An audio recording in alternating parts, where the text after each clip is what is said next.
Então, depois eu conto a história para vocês, mas tudo aparentemente começou por aí, né? Então, esse interesse pela meteorologia, pelo vento, né? Pelas condições meteorológicas, quando isso afetava a performance dele. E também o João é formado em meteorologia pela USP, mestrado na USP, fez PhD na University of Bergen, na Noruega, e até o Michel ontem, né, o palestrante Michel fez um comentário sobre o João, tá? No caso era esse João, o comentário que ele fez pessoal. E também, então, acho que era isso, pessoal. Então, vou deixar agora vocês aqui com o João, que vai então fazer essa palestra para nós aí. Bom, obrigado, bom dia a todos. Obrigado, Jonathan. Tá saindo, só não tem problema. Não, tá saindo. Bom, gente, obrigado pela introdução. Acho que eu dei uma resumida boa. Acho que eu comecei meteorologia por ser velejador. Eu era velejador desde pequenininho. Então, acho que cada um tem o seu motivo para estudar meteorologia. Às vezes só cai também, né? Não passa em física. E acaba entrando na meteorologia. Exatamente também. E se apaixona no meio da carreira. Ou no meio da graduação. Ou abandona, mas os esforços ficam até o final. E o que eu vou falar aqui hoje é falar um pouco do meio empresarial. Quando eu estava na graduação, a gente sempre falava, meteorologista só tem dois futuros, ou vai trabalhar na defesa civil, ou vai ser acadêmico, ser professor. E isso tem mudado. Aqui na palestra, no auditório, a maioria vocês são alunos de graduação, tem uns de mestrado aqui. Técnicos de meteorologia também. De técnico, aqui vocês são técnicos, estão estudando técnico também, e pessoal de graduação aqui. Quem é graduação? Temos uns 10, 15 de graduação. Então, turma de Santa Maria está tranquilo. E como eu estava falando, não tinha muito, ou ia seguir um perfil acadêmico, ou ia trabalhar para a defesa civil em alguns poucos institutos. E hoje isso está mudando, eu vou falar aqui na apresentação, principalmente o setor elétrico tem contratado, mas cada ano que passa, a meteorologia está sendo espalhada em diversos setores da economia e é uma profissão com futuro. Acho que essa é uma mensagem importante para a gente, de internacional na meteorologia. A gente, cenários de mudanças climáticas, vocês tá na mídia, né? Tá nas ODS, que são os Objetivos de Desenvolvimento Sustentável. Ele tem lá mudanças climáticas como um dos temas, e aí entra o profissional de meteorologia forte, a gente tem ganhado importância cada vez mais. Então, eu comecei a estudar meteorologia por uma paixão de velejar, e velejar é fazer uma previsão do tempo, no final das contas, porque senão você vai ficar errado. E aí acabei que a vida vai dando várias voltas, acabei indo para o mundo empresarial depois, até porque ela começou em 2012, eu era atleta profissional até a Olimpíada de Londres, eu fiquei como reserva para Londres. Depois eu ainda fui para o PAN de Toronto em 2015, mas ali foi uma casa do destino, né? Que eu não fiz. Aí eu já estava no doutorado, acabei classificando, mas não estava sendo profissional mesmo. E a empresa eu montei em 2012, o CNPJ é 2014, mas de 2012 eu já estava com o nome que eu toquei, fazendo alguns trabalhos de revisão do tempo para eventos da aeronáutica e eventos de rallies na época da Mitsubishi. E também prospecção de parques solares. Está fazendo a meteorologia, você vai aprendendo vários pontos que dá para aplicar. Mas a Tempoquei mesmo, ela nasceu em março, eu diria, 2019, com o nosso primeiro funcionário. Foi quando aí eu já tinha terminado meu doutorado. Eu fiz um doutorado de sanduíche na Noruega, mas o título é da USP, de orientação do INPE. Eu terminei o doutorado em 2017, se não me engano, final de 2017. De 17 a 18 eu trabalhei com uma empresa islandesa, a Belmingor. Isso é algo muito importante que vocês estão estudando e provavelmente vão... Meteorologia, o Ricardo Camargo, que foi meu orientador de doutorado, desde a graduação ele já falava, meteorologia não termina na graduação. Meteorologia, você vai pelo menos no mestrado. Hoje, com o mercado de trabalho aquecido, o pessoal tem ido direto. Mas é importante fazer um mestrado que, somente quem é jovem, quem entrou, como eu entrei com 17 anos na graduação, você acaba se formando muito jovem, o mestrado ajuda a fixar os conceitos, é muito importante. E abre portas, né? Abre portas se você... Uma coisa importante, eu não sei se vocês vão ficar bravos aqui comigo, mas é importante ir por várias instituições. Eu, no caso, fiz graduação e mestrado e o começo do doutorado, pelo menos, na mesma instituição. E isso, as coisas começam a mudar na vida quando você vai para fora e tem uma visão diferente. Eu, quando eu fui para a Noruega, o fato de eu ter ido para a Noruega, eu conheci outras pessoas, conheci hoje o atual meu sócio, o Olaf. O Olaf ele ainda é diretor executivo não é exatamente o Centro Meteorológico Islandês, mas Islândia é um país de 300 mil habitantes, né? Então, um bairro de São Paulo tem mais habitantes que Islândia. Um número de meteorologistas lá de Brasília.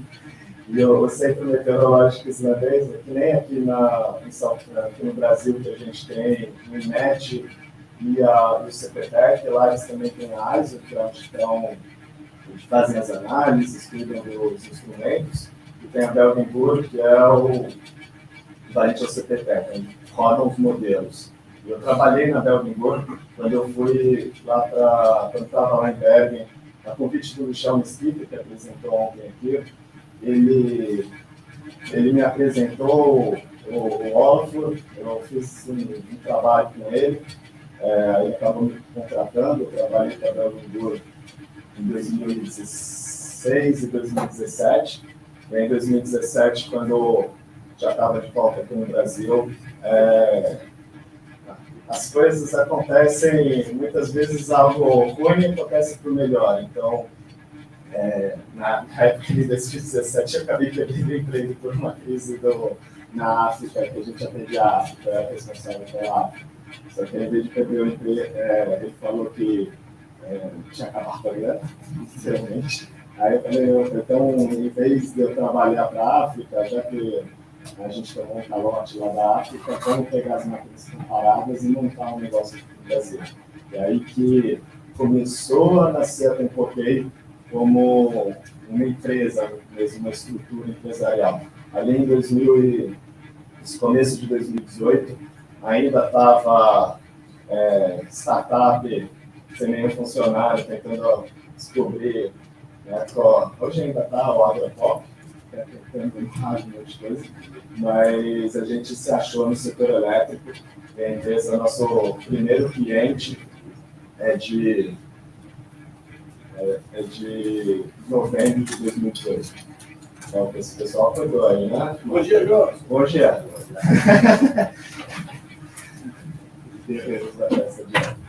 E a gente... E então a empresa, o primeiro funcionário, em junho de 2019, no final de 18 até início de 19, a gente começou a ter cliente. E hoje como o Jonas falou, a gente é uma referência na meteorologia nacional. Hoje a gente está com 16 meteorologistas na empresa, somos 20 colaboradores. Então, o número de meteorologistas CLTs, acho que a gente é maior no Brasil atualmente. E aí, agradeço o convite para palestrar aqui no Encontro Sul-Brasileiro de Meteorologia. E eu vou falar um pouquinho do setor elétrico. A gente vai ter um tempo para discussão em sequência, mas espero que consiga abrir um pouco a cabeça de vocês do setor. Acho que eu tenho que ficar mais perto, né?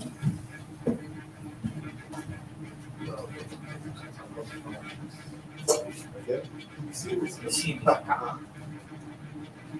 Não, pra cá, pra cá.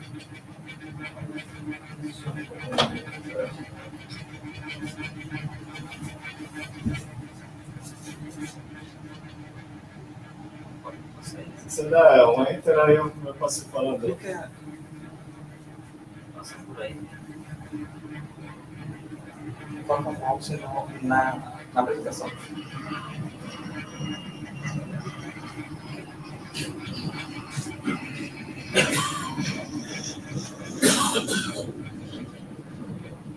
Então, esse foi Aí. Isso. Desculpa. Obrigado. Então, quando a gente vai falar de setor elétrico, a gente tem que lembrar, primeiro, como é que é a matriz elétrica brasileira. Para não confundir, eu já fiz essa confusão no passado, existe a matriz elétrica e a matriz energética, são duas coisas diferentes. Aqui eu vou falar da matriz elétrica, que é a geração de energia elétrica. A matriz energética entra petróleo, gás, e aqui a gente vai falar de matriz elétrica, eletricidade. A capacidade instalada no Brasil hoje é de 190 GB, isso vem crescendo todo ano. O ano passado era 170, se eu não me engano. Então, todo ano tem um crescimento de 10 a 15 gigawatts, isso é bastante. No Itaipu, por exemplo, na ordem de 10 GB. A gente tem ganhado quase um Itaipu por ano. E o Brasil é energias renováveis, isso vem aumentando ano a ano, com crescimento principalmente de eólica e solar. Eólica e solar, 2 anos atrás era menos que 1 giga, hoje a gente já está com 7,7 giga. Por enquanto é 4% da matriz elétrica, mas crescendo todo ano. Aqui eu acho que tem uma grande oportunidade para pesquisa e para o mercado privado de meteorologia. Os parques eólicos também, já representando aí 13% da matriz elétrica, e crescendo. A gente deve ter, provavelmente a partir de 2027 ou 2028, começar os primeiros parques offshore do Brasil, e isso ainda tem um tempo, tem que regularizar, tem muita questão ambiental para passar no Congresso, para a gente ter os primeiros parques offshore.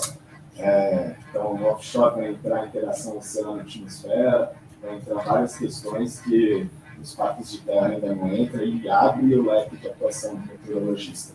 E a matriz elétrica, a parte de hidrologia, as hidrelétricas, elas já foram 80% da nossa matriz, elas vêm reduzindo ano a ano, não porque vem reduzindo a capacidade instalada, que vem aumentando, mas é porque as outras matrizes estão crescendo muito forte. Mas a gente já está aqui, quase a metade é hidrelétrica. Essas porcentagens não dão 100%, porque tem ainda as térmicas e tem outras não renováveis, mas de renovável a gente está aqui na ordem de 83% da matriz. Para entender um pouco o setor elétrico, ele pode ser classificado, chama assim, em 4 partes principais. A parte de geração, que é a usina hidrelétrica, e aí o meteorologista atua na previsão de geração mesmo, então dizer para essa usina, o agente gerador vai gerar tanto nos próximos meses.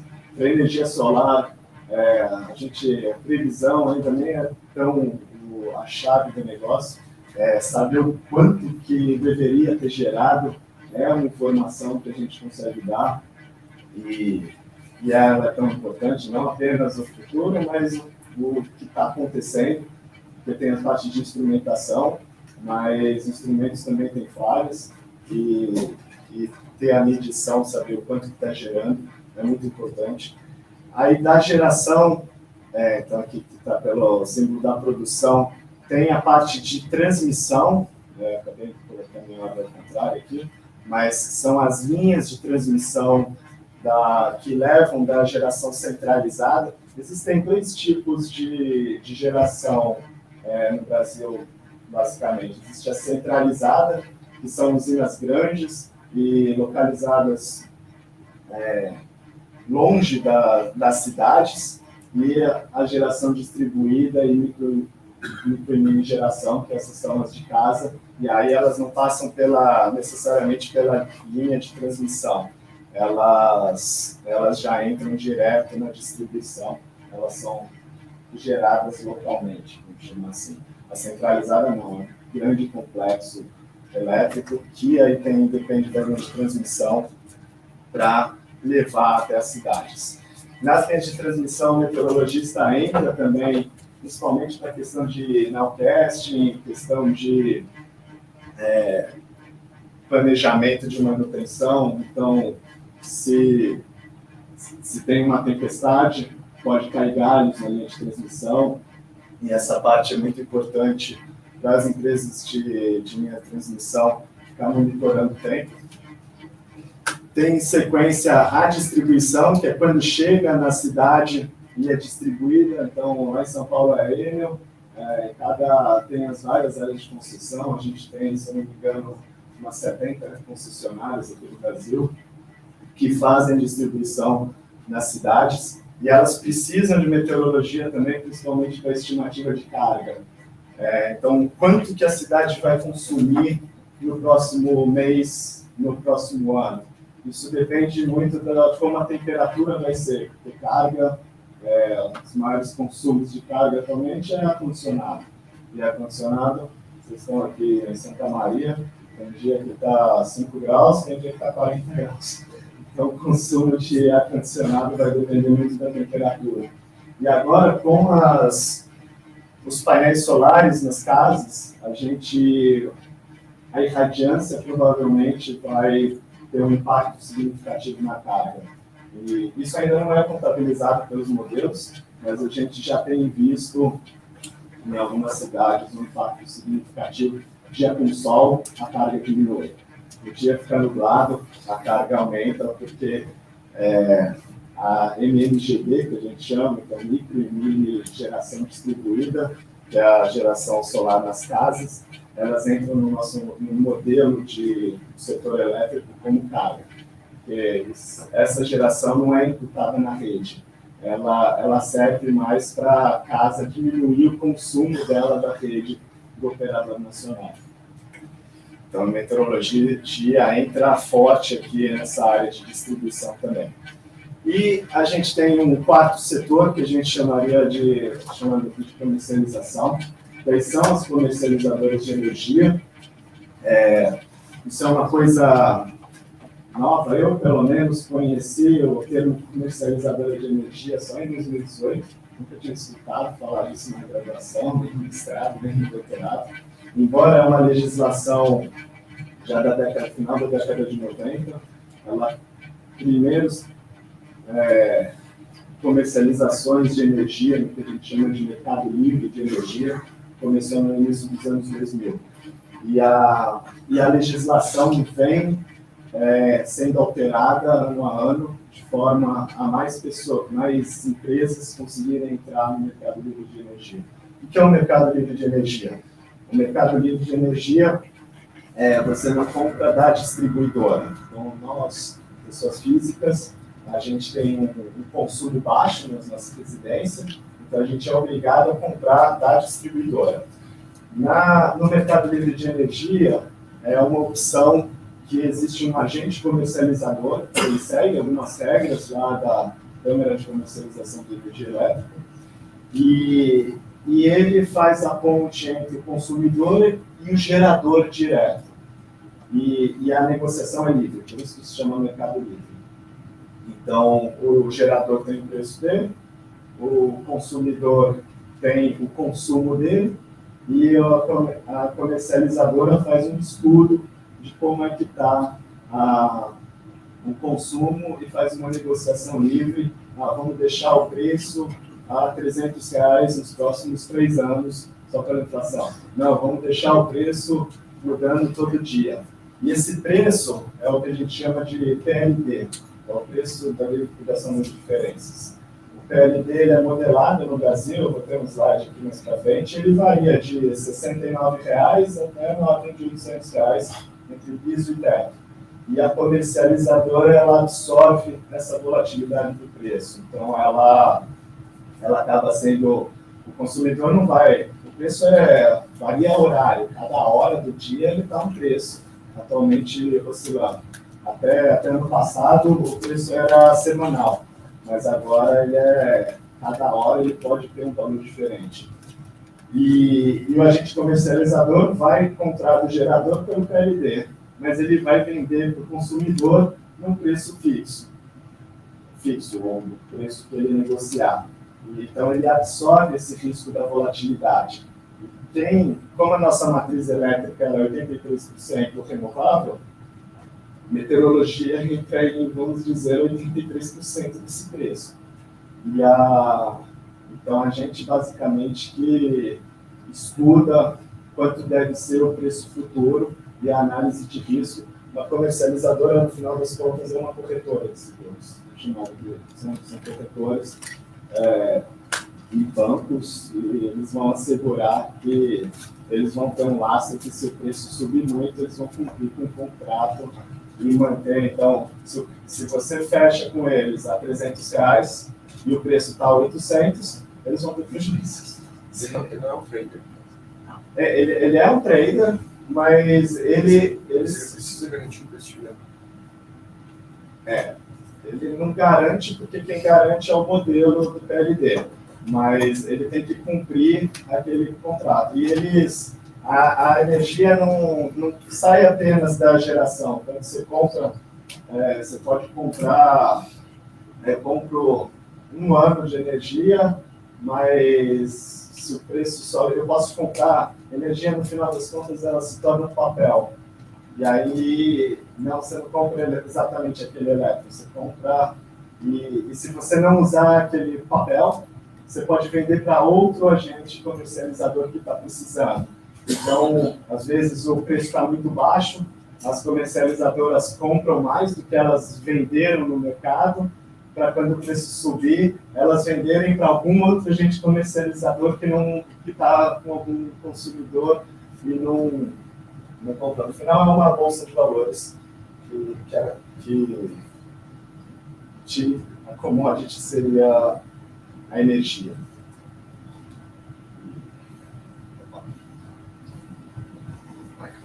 Pode ver. Eu acho que ele vai... Fiz muito tempo no mesmo slide. Aí foi. Então, aqui explicando um pouco mais em detalhes que eu falei, existe o Mercado Livre, que é para as empresas.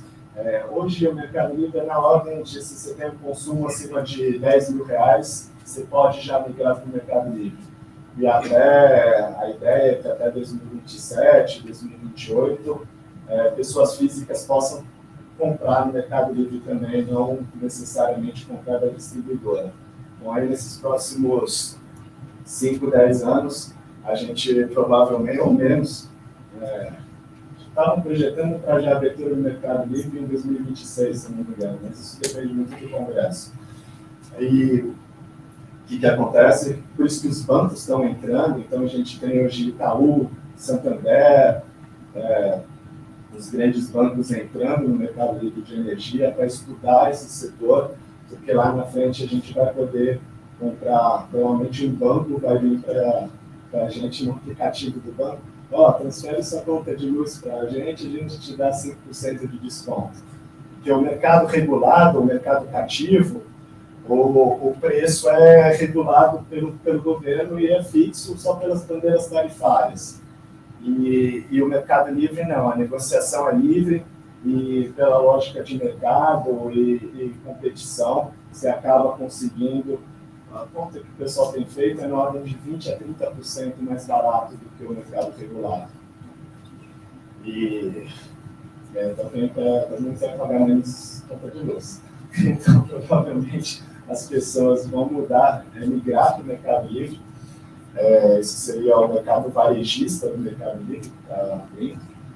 E é um negócio que deve entrar com mais força cada dia nos próximos anos, cada ano nos próximos anos. Esse é um mercado que está um pouquinho antigo aqui, 2021, mas ele gira a ordem de...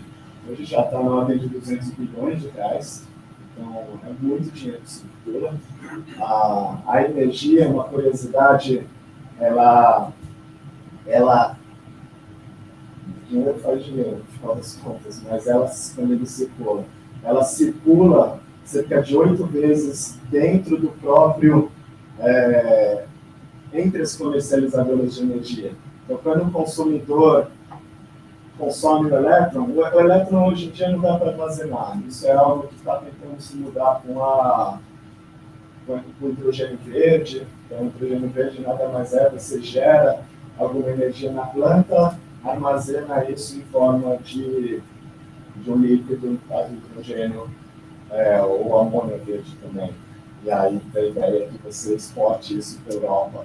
Então a gente leva energia gerada aqui, lá para a Europa, e aí lá converte de volta em energia. O papel da energia, embora o elétron ele tem que ser gerado, ele tem que ser consumido, senão ele é perdido.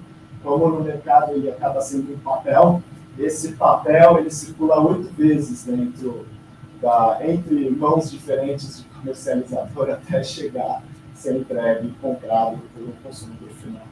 E cada movimentação dessa gera mais dinheiro, e vai circulando aí na mão dos agentes dos traders.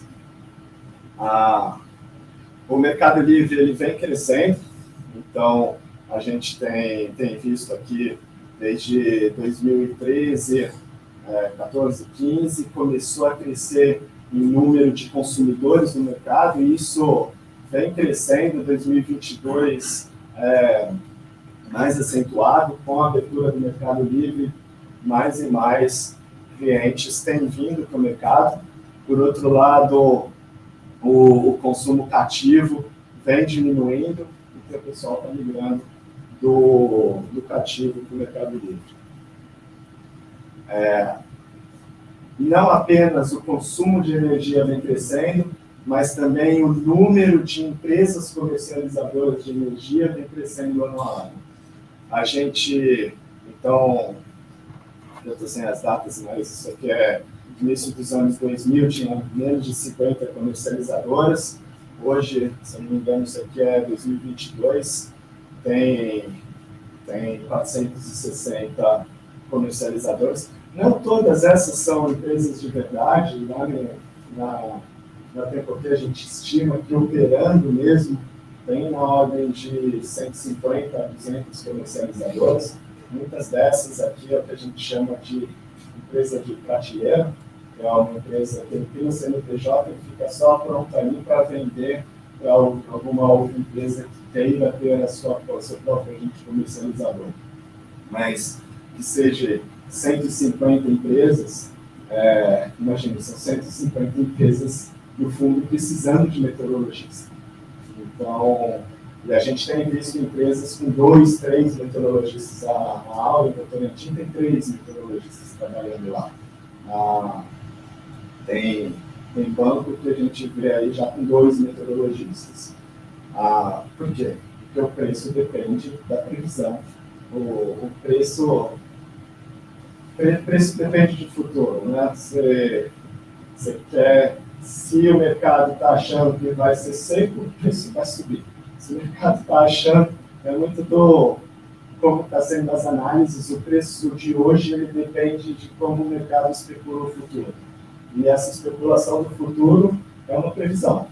E é uma previsão ainda que estamos nós meteorologistas. Hoje gera fato significativo do mercado. Gera fato, exato. Se vai acontecer ou não, é outros 500.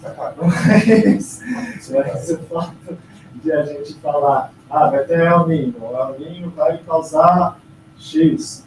Esse X é o que vai mexer no preço. E aí, que preço? O preço da liquidação das diferenças. O PLD, eu fui trabalhar nesse mercado, eu vi essa palavra o tempo inteiro. Ele é feito por 3 modelos, na verdade, o D100, que aqui dá o preço horário, o Decomp, que era o preço semanal, e o New Wave, que é mais alto para mais longo prazo. E esses, no Brasil, o preço chama-se mercado livre, mas o preço não é tão livre, ele é regulado de alguma forma por modelo numérico. Então, o preço ele é modelado e o que entra no modelo é basicamente previsão do tempo, previsão meteorológica. Hoje em dia é basicamente hidrologia, então cálculo das vazões, a gente chama de ENA, energia natural afluente. A ENA é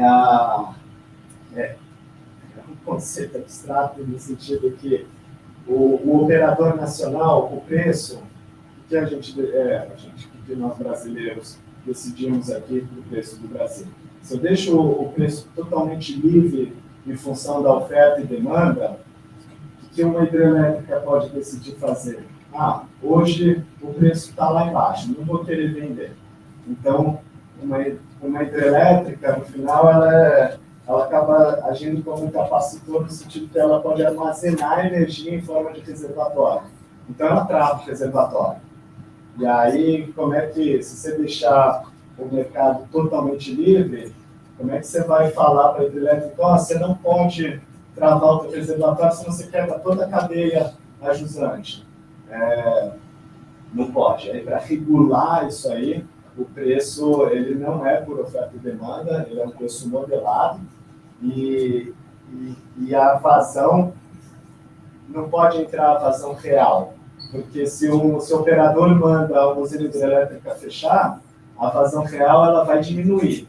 E aí, imagine a responsabilidade do operador, a vazão vai diminuir, então o preço vai, no caso, aumentar.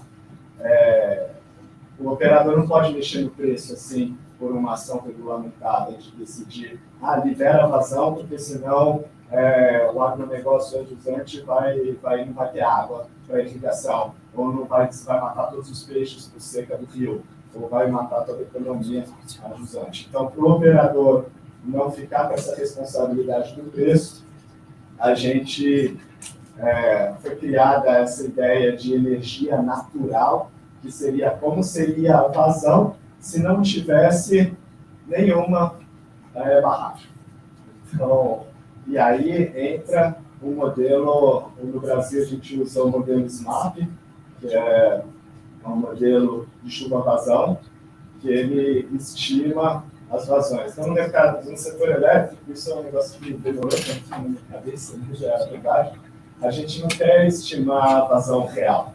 Mesmo porque a vazão real ela depende de ações do operador. Se ele segura a barragem lá, então entra o fator humano, então é mais complicado modelar. Aí acaba sendo previsível, porque é regulação. Então entra esse conceito de energia natural ou a vazão natural.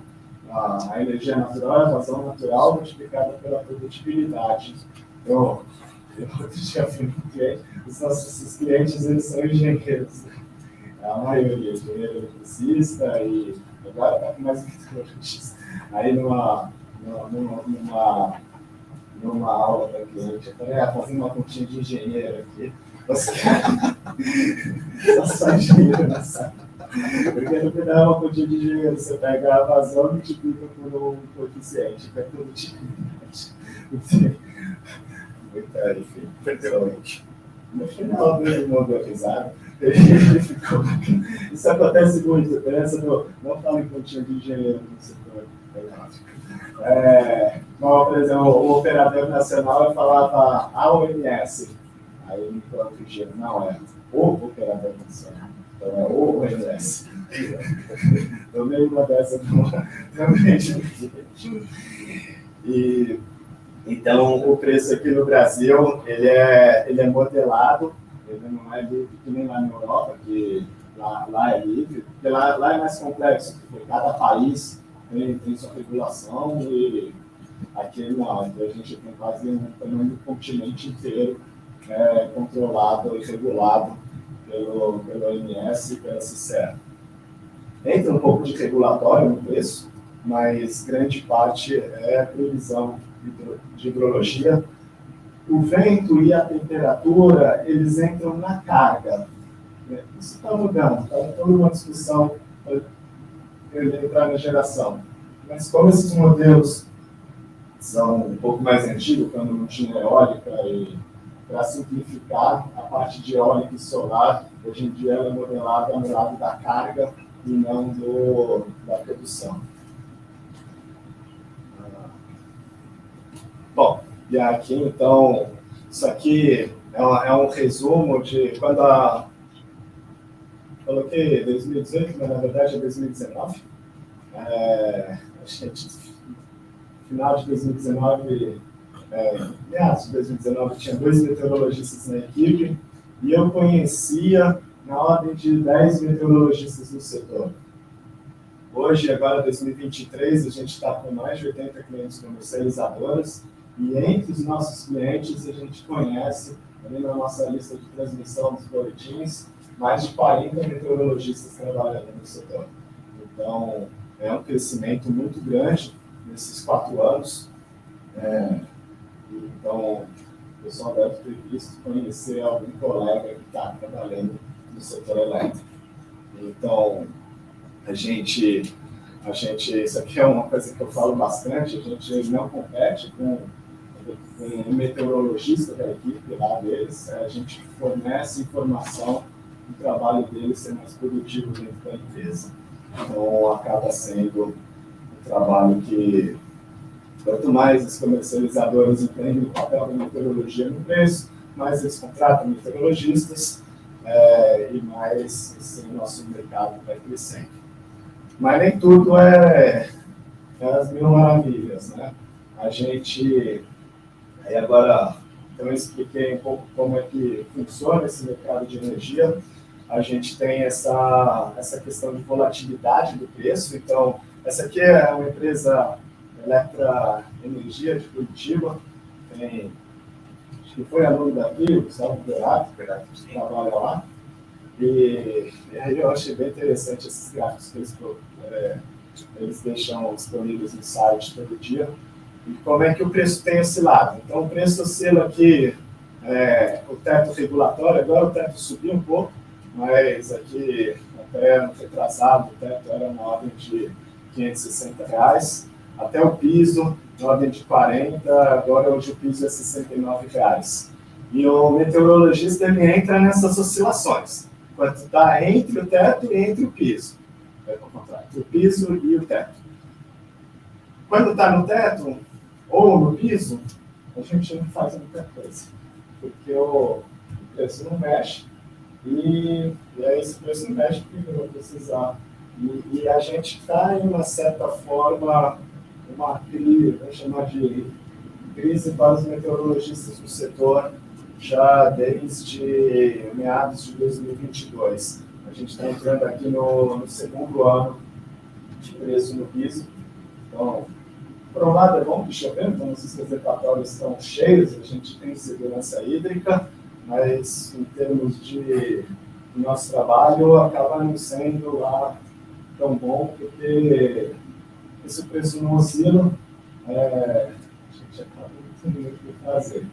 Então, a gente está vendo já desde o final do ano passado aquele crescimento de meteorologistas no setor cresceu muito, principalmente aqui nos anos de 2020 a 2022, que foi quando o preço começou a sair de piso para teto, de teto para piso, de piso para teto, e de teto para piso de novo.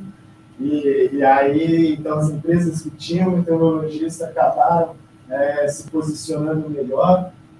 De novo, tudo isso aqui é preço especulativo. Então, ele vai para o teto antes de secar. E ele vai para o piso antes de começar a chover.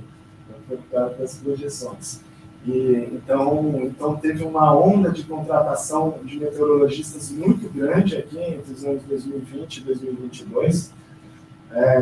E aí agora, do final do ano passado para esse, a gente está projetando isso até o final do ano. Vamos ver como é que vai ser novembro, mas é um mercado aí que está meio travado. Provavelmente ao longo desse ano, não sei se nunca comercializando. Eu acho difícil elas continuarem contratando meteorologistas, mas a gente está num ambiente de mudanças climáticas. E mudanças climáticas é isso aqui. A gente dificilmente tem algo mais constante. A gente vai ter piso, teto. Então, essa questão de, vamos chamar de crise dos meteorologistas do setor elétrico, é algo que está esse ano, mas ano que vem, se o preço sobe, vão precisar de volta. Então, é algo temporário. Vocês que estão na graduação, é importante ficar de olho nisso, porque cada vez mais o setor, eu acredito que ainda vai, agora esse ano 2023, no final do ano passado, deu uma pausa nas contratações, mas esse é questão de tempo para voltar. A gente não sabe se vai ser. Vai depender muito aí de como é que foi o próximo período. Até lá, o preço dificilmente vai sair do piso, porque ele está com mais de 80% dos seus anos cheios. Mas não é só comercializador aqui. O meteorologista, como eu falei antes, ele entra na distribuição, ele entra na geração, ele entra na linha de transmissão, isso só de setor elétrico. Então, o que a gente faz é mudar um pouco o foco dos nossos serviços. Então, a gente começa atendendo mais geradores. Eu já coloquei, a gente está atendendo já 160 parques eólicos, tem mais de 700 no Brasil. A gente começou, já está atendendo 80 parques solares. A gente está entrando na área de distribuição de energia, com 5 concessionárias. E tem muitas outras oportunidades, não apenas no setor de comercialização de energia. Isso eu estou falando só do setor elétrico, porque a gente tem atuação em eventos, então eu hoje vou ter que sair agora na hora do almoço, porque amanhã tem Lollapalooza no Brasil, em São Paulo. E a Tempoquei, ela faz o Lollapalooza, então eu vou ficar lá fazendo uma casting do evento. A gente fez o Coffee Field no ano passado, hoje já está com contrato com 12 eventos ao longo do ano. Então, além do setor elétrico, tem os eventos, tem o setor de portos crescendo, esse negócio do hidrogênio verde, cada vez mais a gente vai ter o setor elétrico entrando no setor de offshore, para transporte marítimo, de se vai dar para escoar o hidrogênio ou não, escoamento de grãos, o agronegócio, até porque atualmente ela não atua muito no agro, mas falo muito, porque a gente tem alguns parceiros que a gente só fornece dados e eles distribuem a informação. Então a gente acaba atuando diretamente no mercado, que a gente chama B2C, né? Business to Customers. A gente é mais B2B, vendendo para uma empresa, que aí ela vende os consumidores finais, os clientes finais. Mas a água é pop, a água vai continuar sendo pop. O Brasil é o país da soja, soja precisa de meteorologia, soja, algodão, milho, do Paraná. A gente é um dos outros países do mundo que tem 2 safras ao longo do ano. Meteorologia entrar, eu tenho um tempo que eu já estou explorando aqui, mas existem muitas outras aplicações.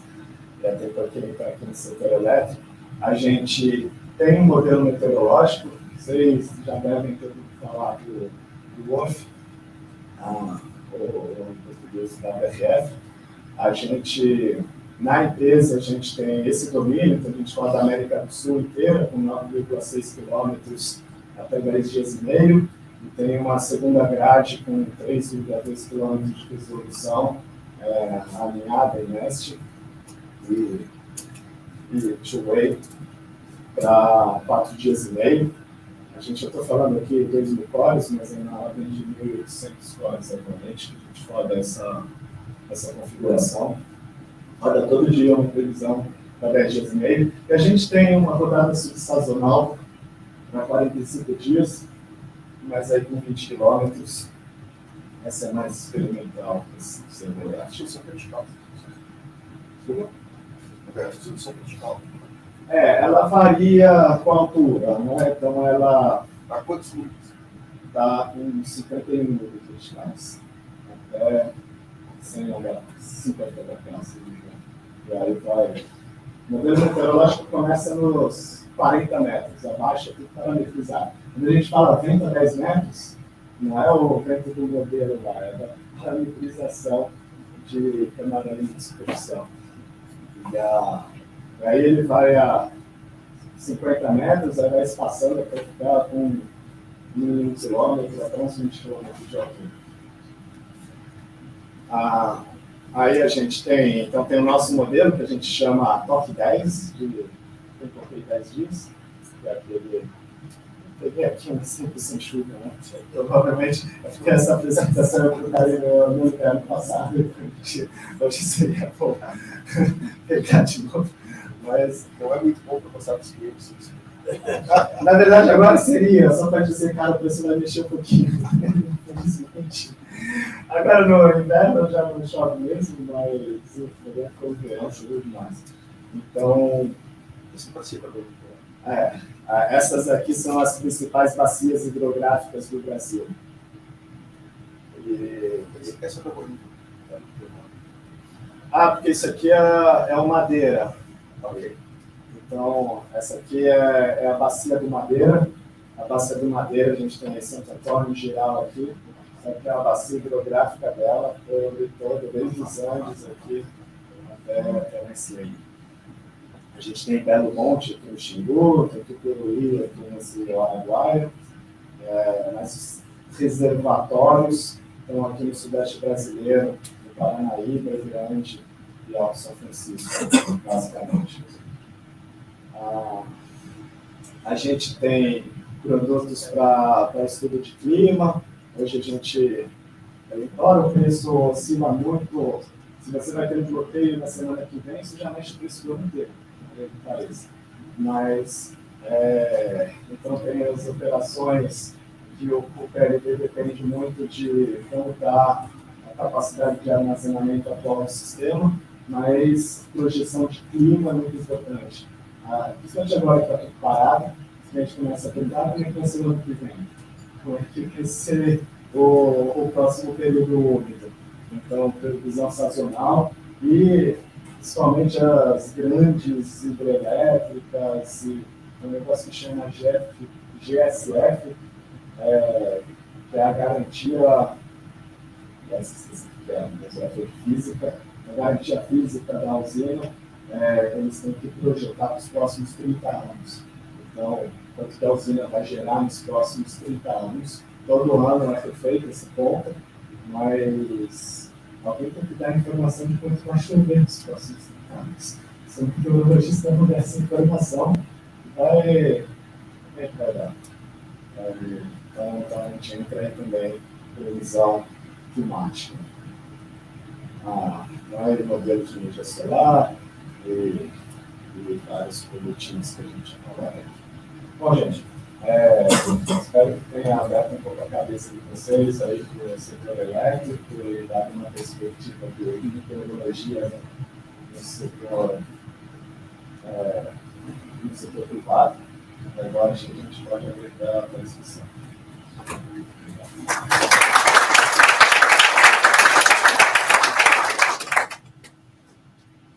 Obrigado, João, pela palestra.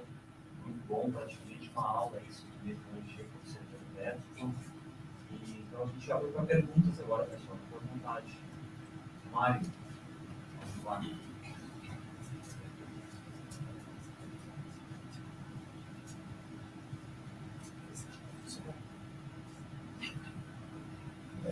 Bom dia, João.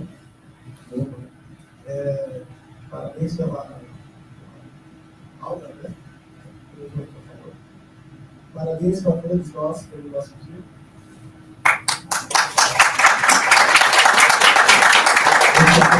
metodologia tecnológica mundial. Coincidentemente, a primeira alimentação tem a ver com o tema. Que é o futuro pequeno, clima e a água para as novas gerações. Esse ano do ambiente. E aí, eu queria te perguntar sobre currículo e curso, né? Curso técnico de exploração de tecnologia e até de áreas afins. Eu trabalho em programa profissional e a ver com a categoria ambiental. Como que você vê hoje em dia um profissional que está para se formar num currículo do curso tradicional, né, de tecnologia, exercício de energia, que tem mais experiência, né? Desde lá. E como que ele se encaixaria na posição atual e condição futura, né? Perante todos esses desafios aí que você mencionou na tua palestra. Pode ser a tua própria experiência, mas pode ser a experiência que tu vê hoje em dia dos profissionais. Eu nem sei só na tecnologia, é mais geral que isso. Acho que esse microfone funciona? Sim, funciona.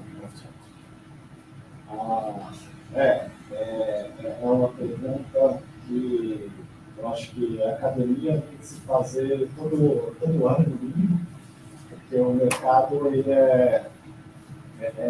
cada ano está demandando mais e mais e assuntos diferentes. Eu estava conversando ontem, há 2 anos atrás, achava que todo meteorologista, acho que vai ser igual aqui,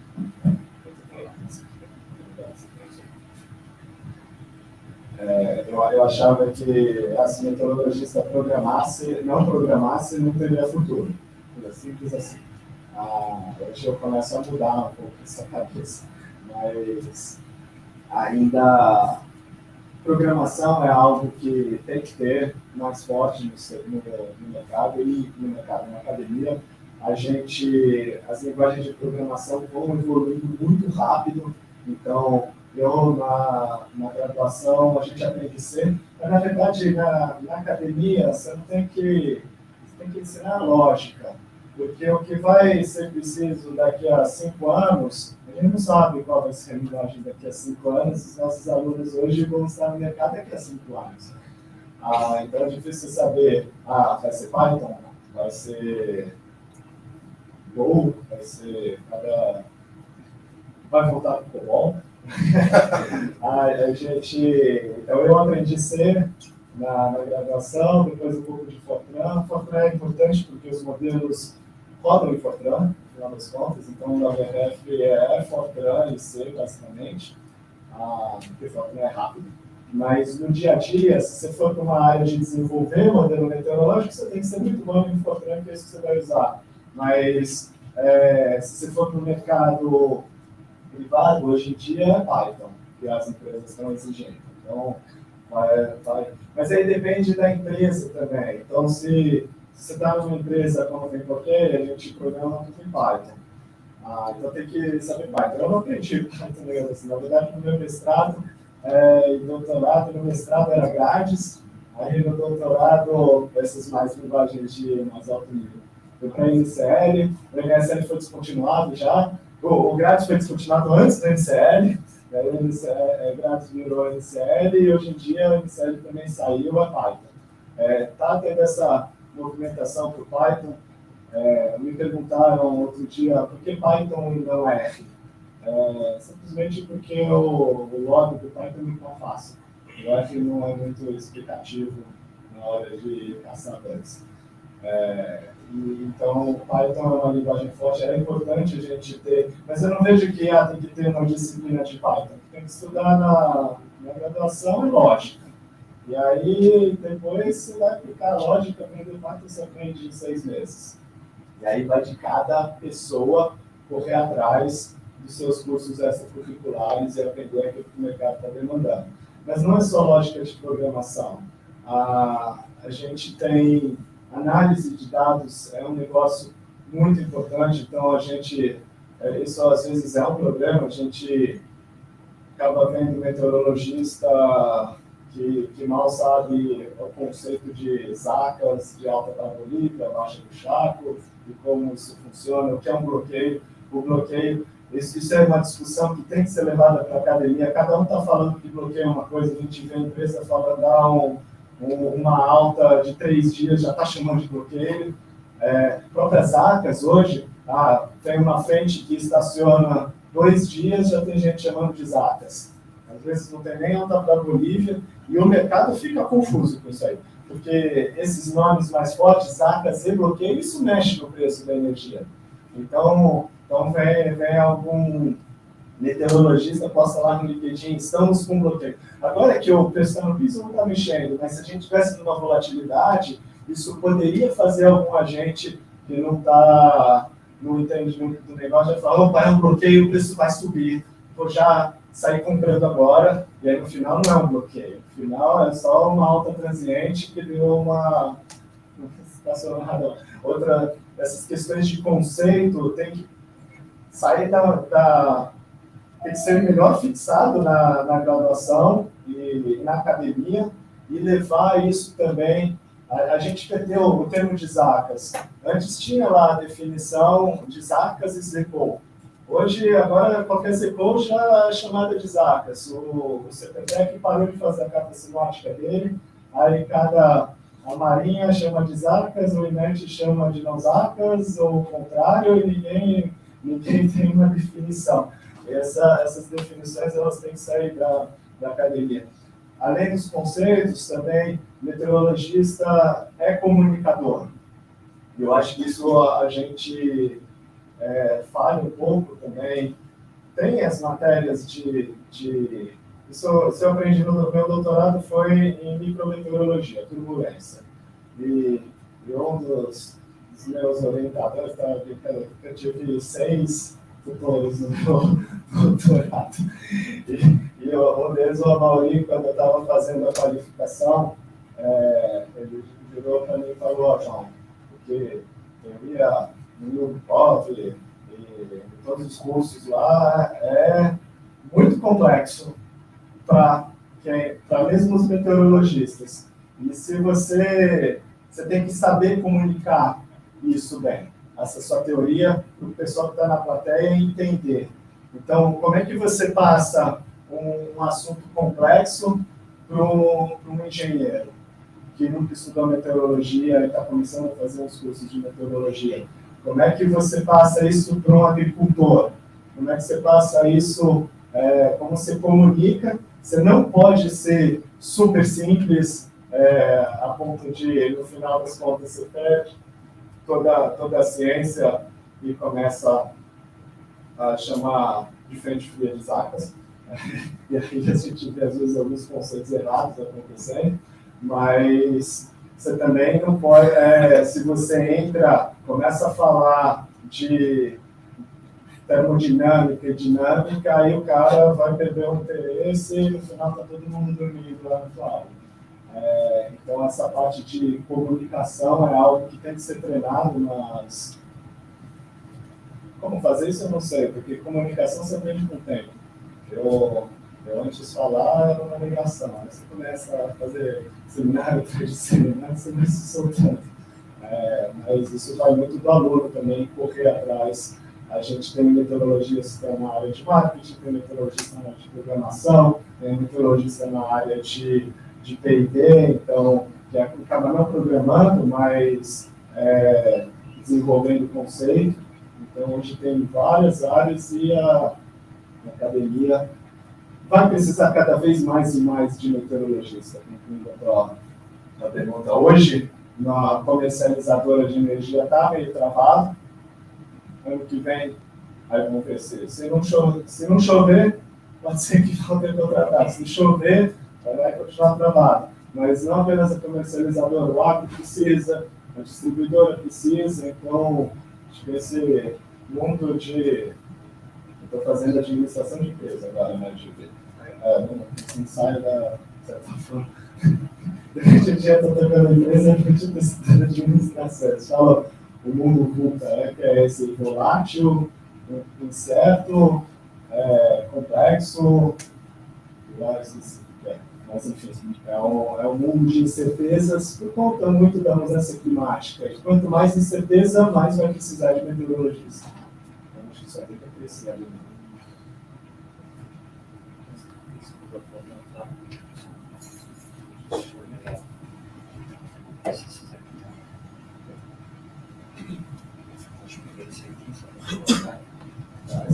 Você tem que falar?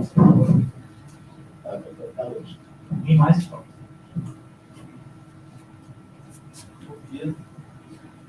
Como você avalia a operação agora do parque offshore de produção de energia elétrica que está para acontecer nos próximos 30 anos aqui no nosso litoral sul e no litoral nordeste? Isso que na Europa isso já está em pleno. É uma questão regulatória, basicamente, hoje, que precisa resolver para ceder os parques em operação. Então, a gente teve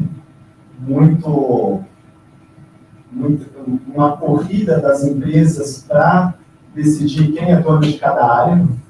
A verdade é porque a regulação não estava bem definida, então foi literalmente uma corrida, acho que... Então, o que o governo fez? O governo decidiu as áreas e falou, quem chegar primeiro, pega.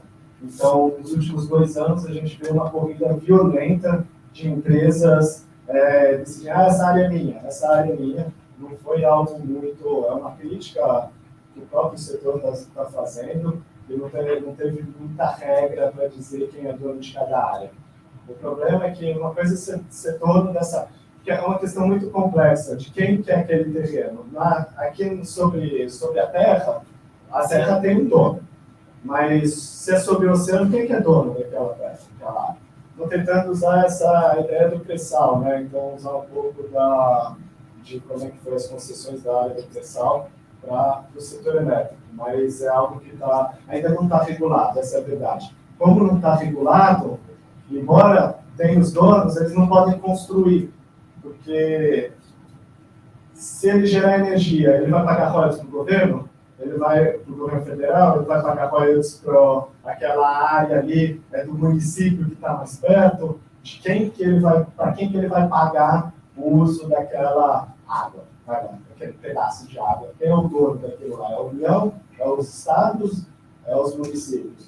E aí, então, atualmente, eu acho que não é nem uma questão de IBAMA ainda, se o quanto isso vai impactar na circulação marinha, mas a gente está ainda num problema de regulatório, quem é o dono daquele pedaço de água. E até resolver isso vai tempo. O governo e as empresas, na verdade, por causa do PLD já há 2 anos parado aí no piso, os investimentos eles não se pagam se a gente ficar muito tempo em piso. Então, eles estimam que o custo de uma operação de um parque eólico offshore é mais caro do que em terra. Mas, mesmo assim, está na ordem ali de uns R$200 por quilowatt. Se você fica com muito tempo o preço é 69, aquele investimento vale ou não vale? Então, a gente está vendo agora em 2022 uma parada dos investimentos em novos parques. Tem conta que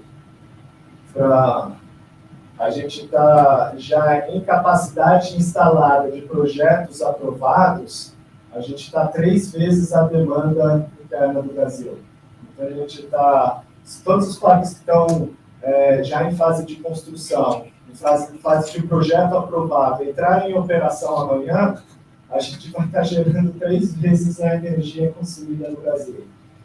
E elétron você não armazena. Se você gera, ele tem que ser consumido. Se ele não for consumido, você só desliga da tomada e não injeta ele na rede. E perde aquele elétron.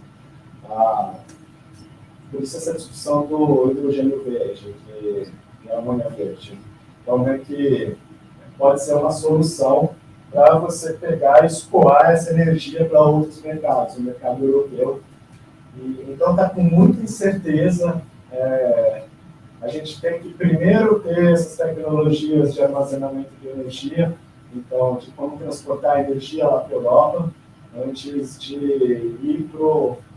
Não é só questão de regulatório para ir para offshore. Como é que você vai escoar essa energia? Então, não adianta você colocar 10 bilhões de reais num parque eólico e depois ele ficar pronto. Você tem que fazer para investir. Então tem muita. Isso vai para o investidor. Imagina ele constrói e aí ele não consegue vender porque o mercado não está consumindo. Então, não é só sai construindo por toda. No momento, a gente está no momento de pesquisa. Então, quais são as melhores áreas? Porque está tendo uma corrida das empresas para decidir qual é. Isso eu estava falando com o diretor da BR Eólica. Ele falou, se a gente conseguiu o primeiro parque eólico em 2027, estamos muito bem. Na Europa, cresceu muito porque eles não têm terra, né? Você vai para uma Dinamarca, não dá para ficar construindo. Então, foi uma falta de opção. Por isso que eles foram para o offshore. Aqui no Brasil tem essa discussão. A gente já saturou a nossa terra. É muito mais barato você construir um parque eólico sobre a terra do que sobre o mar. Eu não sei, a tecnologia vai mudar. Daqui a pouco fica mais barato fazer sobre o mar. Depende de como for regulado. Se o royalties, se você tiver que pagar aluguel para aquela pedaço de terra muito alto para o governo, acaba sendo mais caro que a terra. Se ele não tiver que pagar nada, aí na terra ele tem que pagar o dono daquela terra. Então, vai depender muito aí de como é que a regulação vai dele. Certo. Pessoal, eu vou ter que encerrar aqui, tá, infelizmente, mas eu deixo aqui o João vai estar aí, novamente. Então, por favor, procurem ele, converse com ele no próprio break, tá? Ou até mesmo no intervalo, mas podem conversar com ele. Então, aproveite a oportunidade de buscar mais dúvidas. Infelizmente, eu tenho que colocar aqui as questões que dar continuidade à nossa ação. Muito obrigado.